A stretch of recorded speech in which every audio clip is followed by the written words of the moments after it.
सुप्रभात बच्चों, आज हम संस्कृत व्याकरण शुरू करने जा रहे हैं। तो हम आज संस्कृत व्याकरण में 10वीं की व्याकरण विधि पढ़ेंगे। ये एनसीईआरटी की बुक्स है जो सीबीएसई के लिए भी उपयोगी होगी। सबसे पहला विषय सूची देख लेते हैं।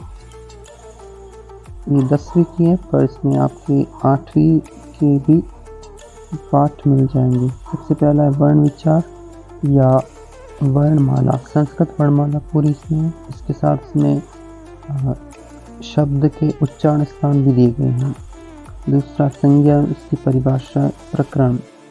ये संज्ञा मतलब वो संज्ञा नहीं है, ये संज्ञा संस्कृत में कोई शब्द, संज्ञा मतलब नाम होता है। यहाँ पे जो नाम जिस व्याकरण में प्रयुक्त होंगे उनके बारे में बताया गया है। फिर है संधि। संधि में 3 संधियाँ हैं, स्वर संधि, व्यंजन संधि और विसर्ग संधि।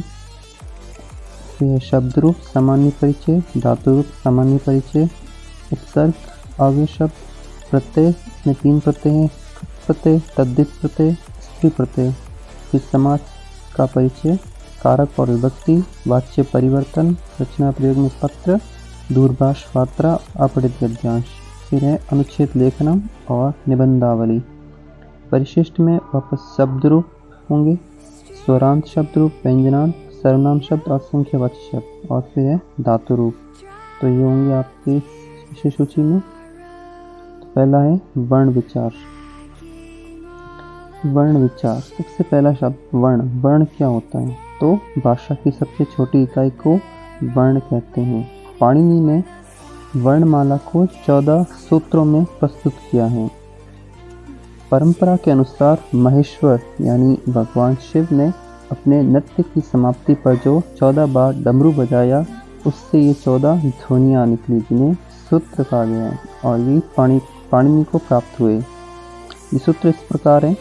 पहला है अ ई उ ण। ये ण बाद में देखा आप बताएंगे, इसमें ये ण नहीं पढ़ा जाता, बाकी जो 3 होते हैं वही इसमें साथ में आते हैं। जैसे अ ई उ ण में अ ई उ ये स्वर हैं, यही इसमें गिने जाते हैं। इसी तरह री री क, इसमें री और री ये गिना जाते हैं।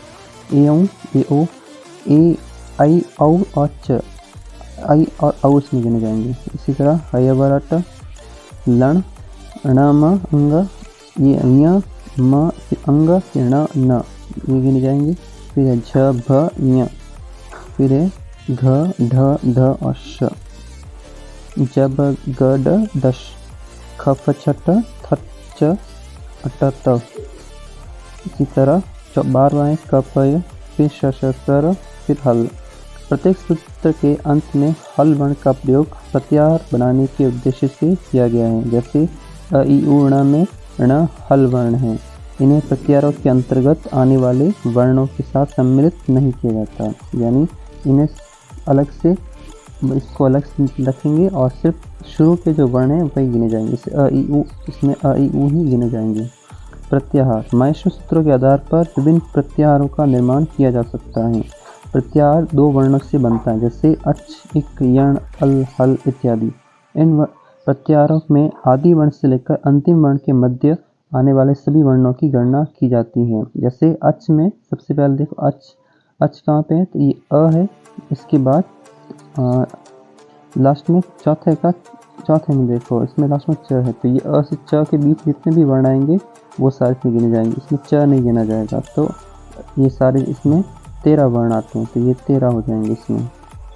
इसी तरह इन प्रत्याहारों में आदि वर्ण से लेकर अंतिम वर्ण के मध्य आने वाले सभी वर्णों की गणना की जाती है। प्रत्याहार के अंतर्गत आदि वर्ण तो परिगणित होता है। आदि मतलब पहला वाला वर्ण, वो तो इसमें गिना जाता है, किंतु अंतिम वर्ण को छोड़ दिया जाता है। समझने के लिए कुछ प्रत्याहार आगे दिए जा रहे हैं। इससे पहला है अच। यहाँ पे अ ई उ री री ए ओ आई और औ। यहाँ प्रत्याहार के आदि वर्ण अ का परिगणन यानी गणना की गई है तथा अंतिम वर्ण च को छोड़ दिए गए हैं। इसी तरह क में पहला है हल वर्ण। हल यानी 5 सूत्र के प्रथम वर्ण ह से लेकर 14 सूत्र के अंतिम वर्ण ल से मध्य आने वाले सभी वर्ण। इसमें ह, य, व, र, ल, य, म, अंग, ण, न, झ, भ, घ, ढ, ध, ज, ब, ग, ड द ख प छ ठ थ च ट त क प श और स।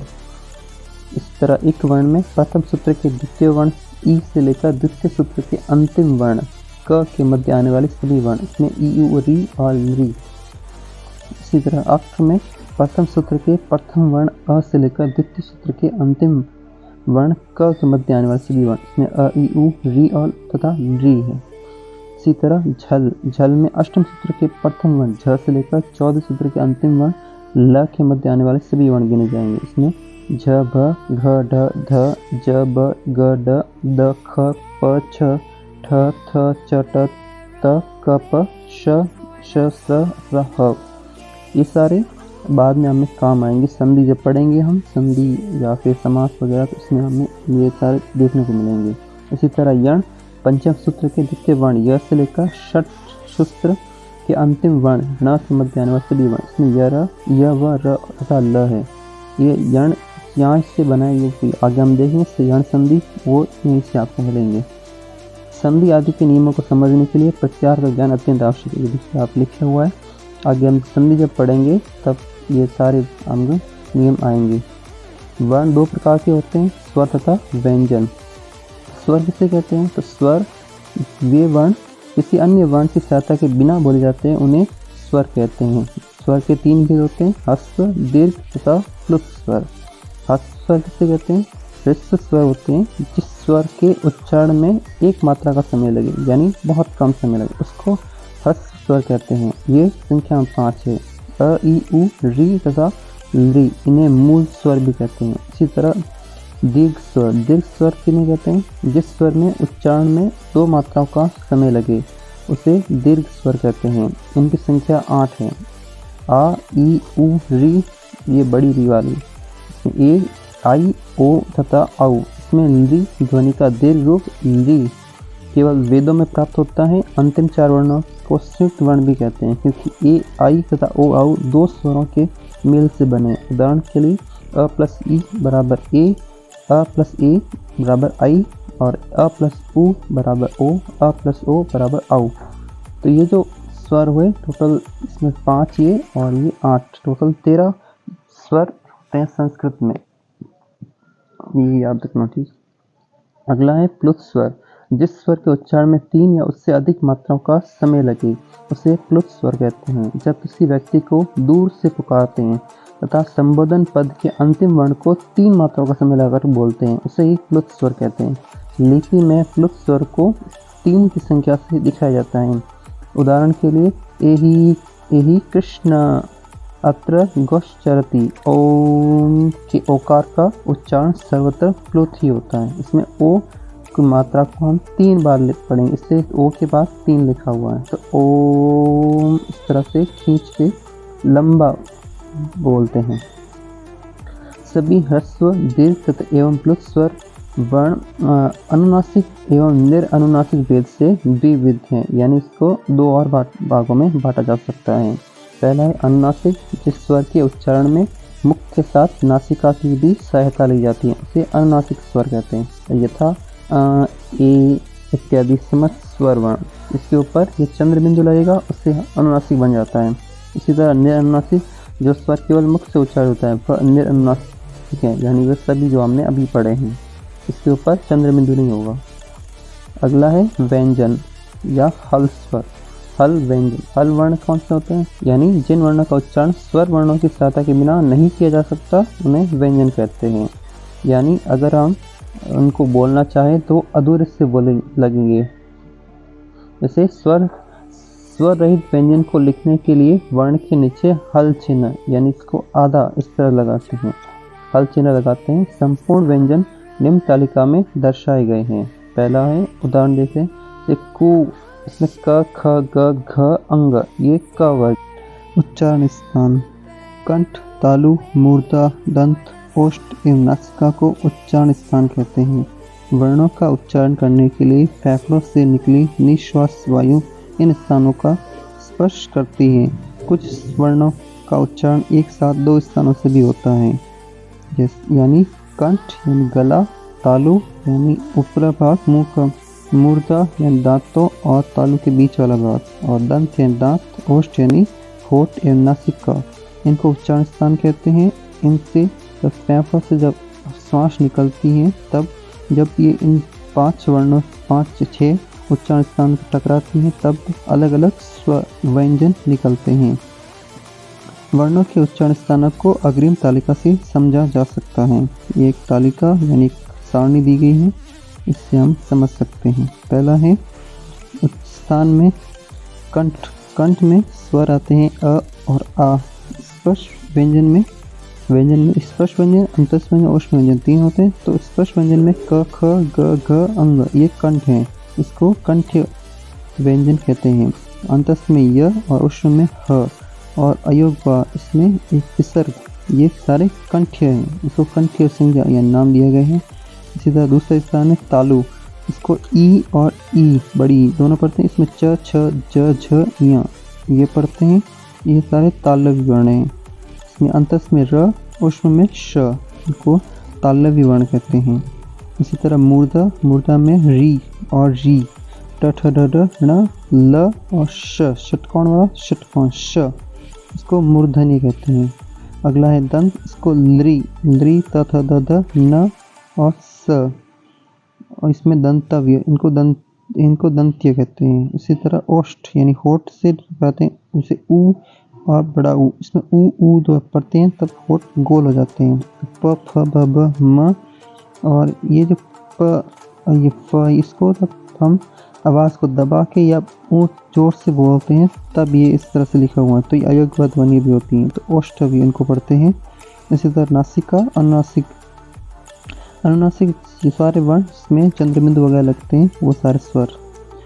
और ये अंग, य, ण, न और म और उपध्वनि, ये सारे नासिक के हैं। इसमें ये उपध्वनि जैसे ये चंद्रबिंदु है या सिर्फ एक बिंदु, ये सारे नासिक के स्वर होते या और एक ये नासिका से उच्चारित होते हैं। अगला है कंठतालु। कंठतालु में ए और आई ये होंगे, ए आई और व, इसे कंठतालु भी कहते हैं। कंठोष्ठ यानी 2 जगह से, ये कंठतालु या 2 जगह से मिलते हैं, इसलिए इसको कंठतालु दोनों से मिलते हैं। इसे कंठोष्ठ, कंठ और होठ दोनों से मिलते हैं, तो ओ और औ, इसे कंठोष्ठ कहते हैं। दंतोष्ठ जिस कोई नहीं है। जीवामूल, जीवामूल इसमें क और ख ये 2 है, वो आवाज़ सब बहुत दबा के बोलते हैं या बहुत ऊंची आवाज़ आती है तब ये बोलते हैं क, ख, इसको जीवामूल्य कहते हैं। संबद्ध स्थानों के साथ नासिका से भी पंचम वर्ण का उच्चारण होता है, यानी जो पंचम वर्ण है जिनका भी इन सब का पंचम वर्ण, जैसे क का पंचम वर्ण अंग, च का पंचम वर्ण य, ट का पंचम वर्ण ण, त का पंचम वर्ण न, प का पंचम वर्ण म, ये सारे नीचे इस दिए गए हैं अनुनासिक में, इनके साथ ये नासिका के साथ उच्चारण होते हैं। अगला है प्रयत्न।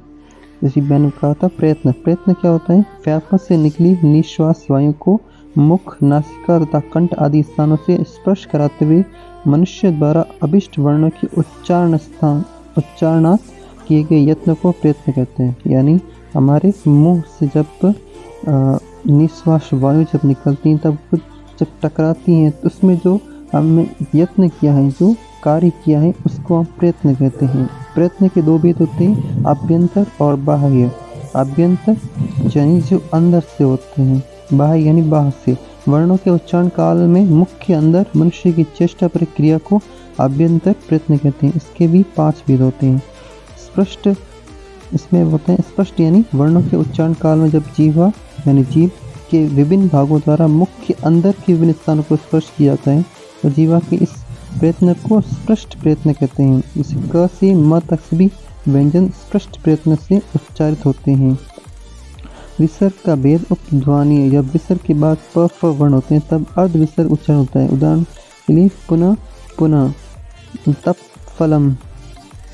विसर्ग का भेद जीवामूल्य, जब विसर्ग के बाद क ख वर्ण रहते हैं तब अर्ध विसर्ग उच्चारण होता है। उदाहरण के लिए प्रातः काल, दुखम, ये ऊपर जो सारणी दी गई थी उसका ये कर रहे हैं। इसमें ये एक स्टार दिया गया और एक हैश दिया गया था, उसका ये थोड़ा बता रहे हैं। फिर है ईषद स्पष्ट, ये स्पष्ट व्यंजन जिस प्रयत्न बता रहे थे इसका बागी। ईषद स्पष्ट, इसमें वर्णों के उच्चारण काल में जब जीवा द्वारा उच्चारण स्थानों को थोड़ा ही स्पष्ट किया जाता है, यानी बहुत कम, तो जीवा के इस प्रयत्न को ईषद स्पष्ट कहते हैं। इसके अलावा सिर्फ फास्ट हमने पढ़ लिया था, यार अलावा इस बहुत कम स्पष्ट होता है, इसलिए इसको ईषद स्पष्ट से उच्चारित होते हैं।